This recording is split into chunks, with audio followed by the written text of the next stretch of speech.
I am locked into the iOS ecosystem, and I don't mind that. I don't mind the fact that I pay $32 a month, that I know my phones are 100% safe. If anything happens to them, my iPad, everything, I actually appreciate paying $30 a month and knowing that I'm 100% safe.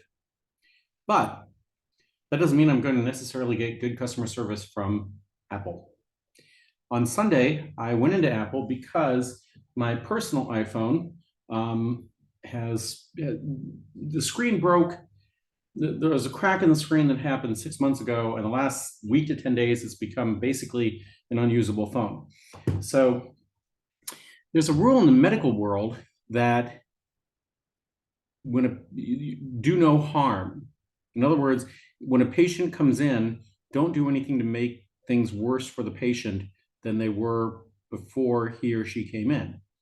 Apparently, Apple does not operate under that constraint because first I go in on Sunday while my friends Abby and Lee are visiting, and I just want to make an appointment. That's all I want. Make an appointment. That's it.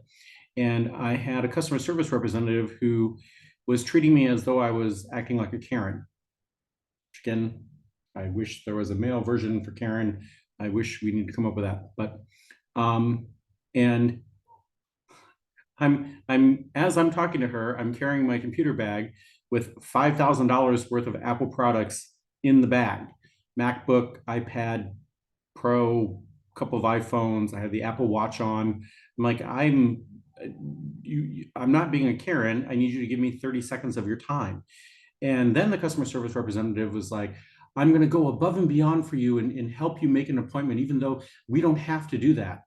Really? You don't have to do that? You're doing me a favor, the guy who is literally carrying $5,000 worth of product in front of you, and you're doing me a favor to give me 30 seconds time to make an appointment?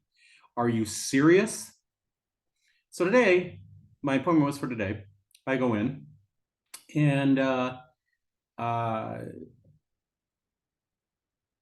there's a rule in the world of medical that you don't do harm. I mentioned that, triage.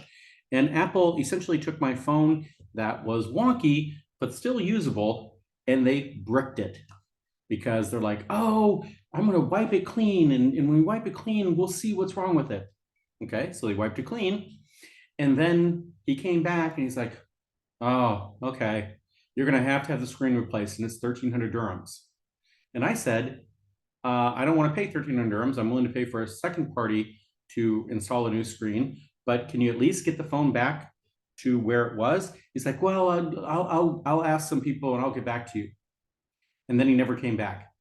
So I sat there for 45 minutes, literally 2 meters away from their main scheduling guy.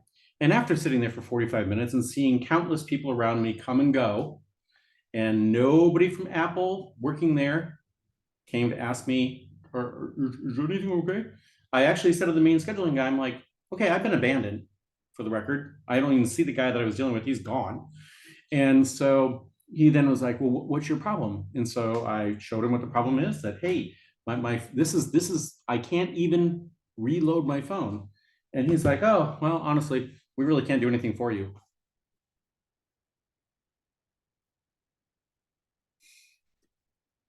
Apple, when you are good, you are great. When you are bad, you really suck.